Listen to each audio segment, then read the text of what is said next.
안녕하세요 여러분, 성공합시다. 여러분 은사 받으셨나요? 은사 받으셨으면 어떤 은사 받으셨나요? 그리고 그걸 어떻게 사용하시나요? 진짜 말도 많고 탈도 많은 은사가 도대체 성경적으로는 어떻게 해석해야 되는지 정확하게 아는 시간이 되면 좋겠어요. 자, 들어가기 전에 고린도 문화 속에서 지금 이거를 메시지를 준 거잖아요. 그러니까 고린도 교회의 특징을 조금 알아야 되는데, 기본적으로 고린도라는 도시는 항구 도시였고 돈이 많았어요. 그래서 두 가지 특징이 있었죠? 뭐죠? 첫 번째 성적 타락, 두 번째 엘리트주의였어요. 게다가 은사까지 하나님이 많이 주셨어요. 마치 우리나라가 샤머니즘 토양 속에서 굉장히 영적으로 민감한 민족이잖아요. 그런 것 같이 그들에게도 수많은 은사가 나타났어요. 게다가 거기에 엘리트주의까지 발동을 해가지고 은사 받은 사람들이 그게 큰 무슨 자격증이나 되는 것 같이 없는 사람들을 무시하게 됐고, 결국에는 그 교회 안에서 계급이 생긴 거예요. 은사 받았어? 무슨 은사 있어요? 아직 새벽기도 다녀요? 아니 못하고 있는데요. 그러니까 은사를 못 받죠. 새벽기도 다니세요. 철야기도도 다니세요. 뭐 이런 식의 이야기들이 오가는 거죠. 특히 방언과 예언의 은사에 대해서 서로 경쟁하고 과시했어요. 그래서 심지어는 예배 중간에 막 나와가지고 방언을 하고 예언을 하고, 그러니까 예배를 아주 그냥 아수라장으로 만들기가 일쑤였어요. 바울은요, 이 문제에 대해서 성경적인 원칙으로 바로 잡아주고 교회의 질서를 잡게 해요. 우리나라도 사실 이런 성향이 굉장히 강하죠. 한번 제대로 정리하고 가는 시간이 되면 좋겠어요. 자, 이제 12장부터 14장까지는 은사장이라고 얘기하는데요. 그 시작으로 들어가 볼게요. 1절, 형제들아 신령한 것에 대하여 나는 너희가 알지 못하기를 원하지 아니하노니. 굉장히 말이 이렇게 꼬여있지만 아주 쉽게 얘기하면, 바울 추규의 이중 부정으로 너희가 성령의 은사를 많이 받았고 또 관심 많은 거 아주 좋다고 생각을 합니다. 그런데 이제는 좀 제대로 알고 갈 때가 된 것 같아요. 이렇게 말을 하는 거예요.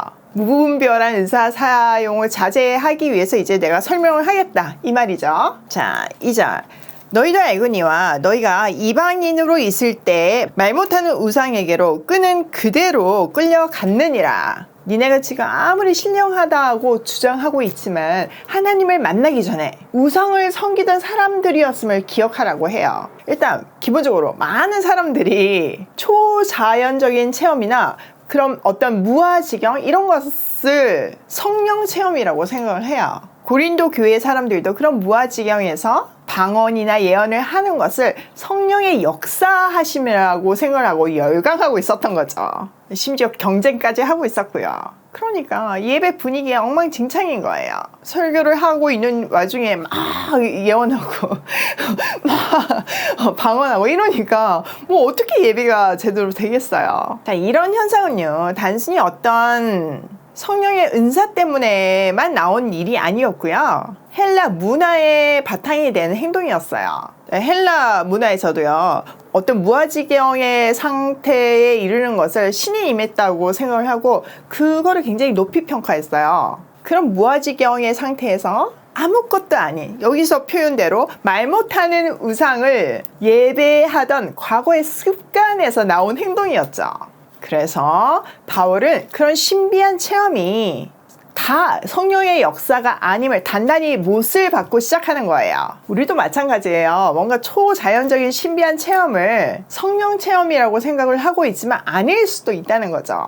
다른 종교에서도 악한 영들과 결합해서 방언이나 무아지경과 예언하고 뭐 축사하는 그런 신비한 일들이 일어나잖아요. 우리나라의 무당 그렇게 하잖아요.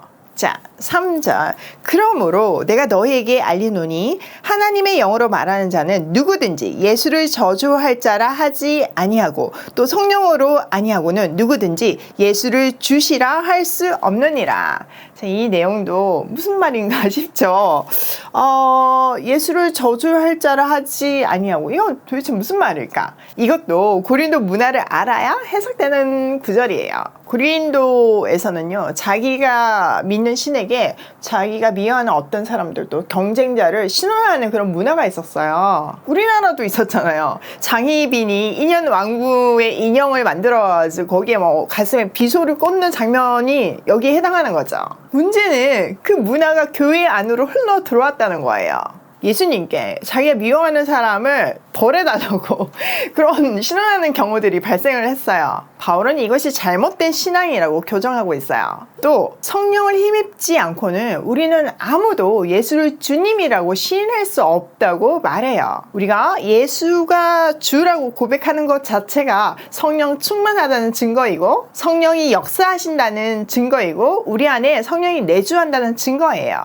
성령은 우리로 하여금 예수가 주님이라고 고백을 하게 하고요. 더 나아가서 예수가 주인이 되는 삶으로 인도하세요. 그러니까 주님의 주권을 부인하거나 오용하거나 악을 저지르거나 이런 거는 아무리 신비한 체험이 동반된다고 해도 성령의 역사라고 말할 수 없는 거죠. 갈라디아서 5장의 성령의 열매에 근거해서 성령의 역사가 일어나는 곳에는 언제나 의, 사랑, 화평, 치유, 자유 이런 것들이 나타나고 죄악, 증오, 미움, 갈등, 억압, 상소 이런 것들은 나타나지 않아요. 또 로마서 8장에서 보면 우리가 하나님을 아버지라고 부르고 그 아빠 되신 하나님께 의지하고 순종하며 사는 삶을 살아요. 순종하는 사는 삶 자체가 성령의 표징이라고 말하고 있어요.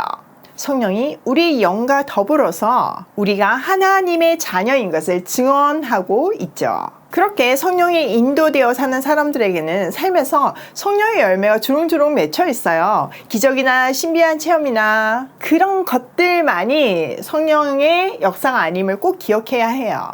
또 방언이나 예언이나 환상 같은 특별한 체험만이 성령의 증거가 아니에요. 우리가 예수를 그리스도라고 고백하는 것, 하나님과 그의 아들 예수 그리스도의 주권에 의지해서 순종하며 성령의 열매를 맺으며 사는 것, 그런 일상, 이것이 놀라운 성령의 역사이고 우리가 매번 놀라고 감격하고 감동해야 하는 기적의 현장이에요.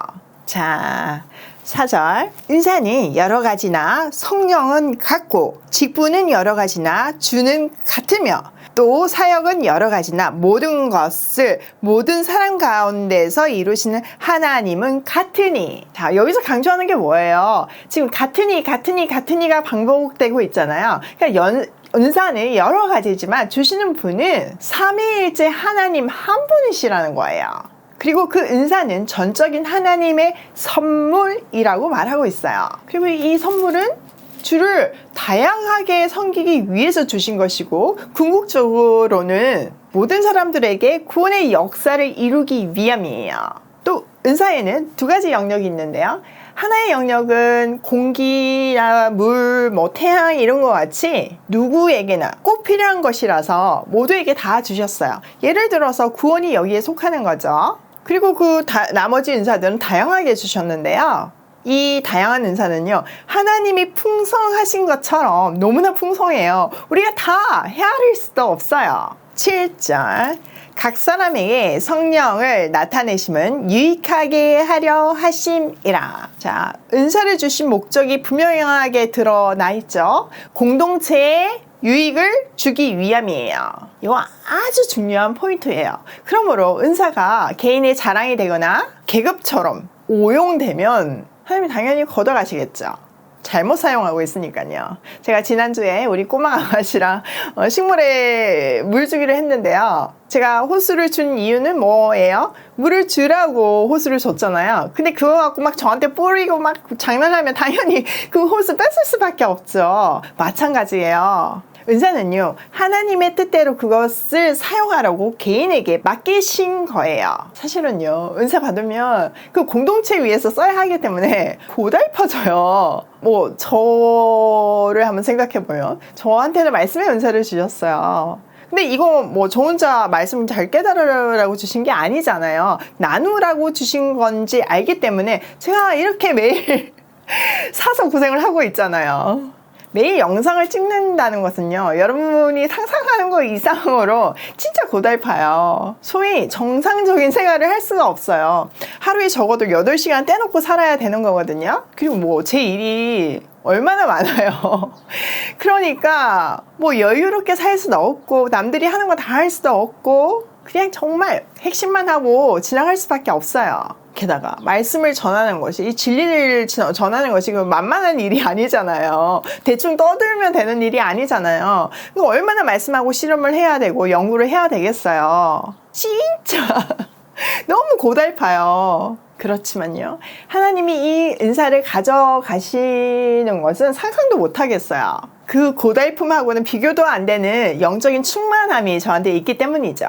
우주 만물을 창조하신 분이랑 친밀히 의논하면서 회사를 경영하고 아이들을 양육하고 말씀에 대해서 물어보고 삶을 살아가는 그런 축복들을 어떻게 마다할 수 있겠어요. 게다가 이거는 사실 하나님한테 찰싹 붙어 있어요. 가능한 일이라서 뭐 제가 딴 거 할 시간이 없는 거죠. 그러니까 어떤 면에서는 보호장치 같은 거이기도 해요. 자, 이어지는 8절에서부터 10절까지는요, 총 9가지의 은사가 나열되어 있어요. 그런데요, 주의해야 할 것은 이것이 모든 은사는 아니에요. 아까도 얘기했던 것이 하나님이 풍성하신 것처럼 뭐 은사도 너무 풍성해요. 일단 로마서 12장에 나오는 은사랑 또 에베소서 4장에 나오는 은사랑 여기에 나오는 은사랑 각각 다른 은사들이 기록되어 있어요. 그러니 이 외에도 너무나 많다는 의미죠. 자, 여기서는 고린도 교인들을 전제로 하고 한 은사 설명임을 기억하면서 하나씩 정리해 보면 좋겠어요. 또 바울은요, 이것을 쓰면서 우리한테 이 중에 어떤 은사가 당신한테 주신 은사인지 체크해 보세요, 이렇게 하면서 기록한 거가 아니에요. 우리는 보통 이걸 읽으면서 나한테 적용이 되나 안 되나, 나한테 이런 은사가 있나 없나, 나는 무슨 은사를 받았나, 이런 거 체크하면서 이 본문을 항상 읽잖아요. 근데 그 용도가 아니라는 거죠. 그 용도는 11절에 있는데요, 이 모든 다양한 은사가 한 성령에게서 나왔다는 것을 강조하기 위해서 이 다양한 은사들을 얘기하고 있어요. 그런 관점에서 한번 보도록 할게요. 자, 8절. 어떤 사람에게는 성령으로 말미암아 지혜의 말씀을, 어떤 사람에게는 같은 성령을 따라 지식의 말씀을, 여기에 지혜의 말씀이라는 게 나오는데요, 이것은 전달력의 은사예요. 어떤 사람은 뭐 연설이나 강의에 능한 사람들이 있어요. 같은 내용을 전달을 해도 아주 쉽게 흥미진진하게 하는 사람이 있죠. 바로 그런 은사를 말하고 있어요. 또 그 다음에 나오는 지식의 은사는요, 이건 논리력의 은사예요. 학자들이 여기에 속하죠. 논리 정연하게 아주 깊이 있게 얘기를 하잖아요. 그게 논리력의 지식의 은사예요. 자, 9절. 다른 사람에게는 같은 성령으로 믿음을, 어떤 사람에게는 한 성령으로 병 고치는 은사를. 자, 여기에 믿음의 은사가 있죠. 어떤 사람들은 굉장히 열정적으로 하나님의 공동체를 하나 되게 만드는 그런 은사를 갖고 있는 사람이 있어요. 그래서 다 함께 혼자만 나아가는 것이 아니라 으쌰으쌰 시켜가지고 함께 하나님께 나아갈 수 있도록 잘 응원하고 격려하는 사람이 있죠. 바로 그 은사가 믿음의 은사예요. 자, 그 다음에 나오는 거는 병 고치는 은사인데요. 그럼 여러분 쉽죠. 말 그대로 병을 고치는 신유의 은사예요. 이거는요, 단순히 어떤 질병이 고쳐지는 것뿐만 아니라 뭐 마음의 병 등등, 뭐 어떤 심리적인 것 등등 다양한 방식의 치유의 은사를 말하고 있어요. 자, 10절. 어떤 사람에게는 능력 행함을, 어떤 사람에게는 예언함을, 어떤 사람에게는 영들 분별함을, 어떤 다른 사람에게는 각종 방언함을, 어떤 사람에게는 방언을 통역함을 주시나니. 자, 여기 맨 처음 나오는 기적을 행하는 능력의 은사, 이거는 말 그대로 기적이 일어나는 은사인데요, 이 말은 단순한 능력을 말하는 것이 아니에요. 그런 능력의 행사는요, 사실 악한 영들도 할 수 있어요. 자, 하나님의 능력이 나타나는 유일한 이유는 뭔가요? 네, 맞아요. 복음을 증거하고 많은 사람을 구원으로 이끌기 위해서 기적이 일어나죠. 그런 기적을 행하는 것을 이 능력의 은사라고 말하죠. 다음은 예언의 은사예요. 이것도 점쟁이들이 뭐 내년에는 운수대통할 것이라고 아니면 뭐 내일 기인을 만날 것이라고 말하는 거 하고는 거리가 멀어요. 이거는 하나님의 말씀을 전하는 능력을 말해요. 설교가 이런데 포함되겠죠. 그 다음은 영분별의 은사예요. 이거는 이 영이 성령의 영감인지 아니면 악령의 장난인지를 분별하는 능력이에요. 이 영분별의 은사를 위해서는 두 가지가 전제되어야 하는데요. 첫 번째는 말씀에 능한가. 왜냐면은 말씀이 항상 기준이잖아요. 그러니까 말씀 없이 영분별을 한다는 건 불가능해요.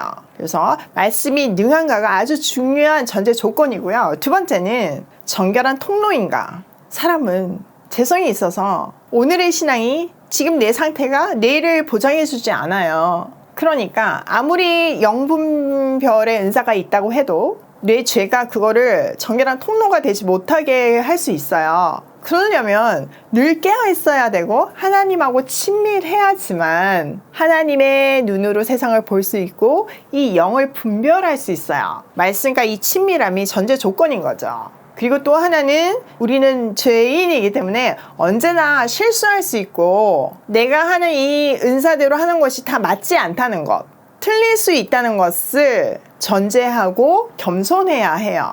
자, 다음은 방언의 은사와 방언을 통역하는 은사예요. 이 방언은요, 이것도 진짜 논란이 정말 많죠. 그리고 다양한 방식들이 있어요. 성경에도 다양한 방식들로 나타나 있잖아요. 중요한 것은 이것은 개인적인 용도로 주셨다는 거예요. 이 내용은 내일 조금 더 심층적으로 다뤄볼게요. 자, 11절. 이 모든 일은 같은 한 성령이 행하사 그의 뜻대로 각 사람에게 나누어 주시는 것이니라. 자, 여기 결론이죠. 이 다양한 은사는 한 분이신 같은 성령님이 하시며 그가 원하시는 대로 각 사람에게 다양한 은사를 나누어 주세요. 이거는 선물이죠. 나의 어떠함에 근거한 것이 아니죠. 그러므로 우리는 이것이 나의 능력인 것 같이 자랑할 것도 아니고 이것을 나를 위해서 써서도 안 돼요. 은사는 반드시 공동체를 위해서 주셨다는 것을 잊지 말아야 하죠.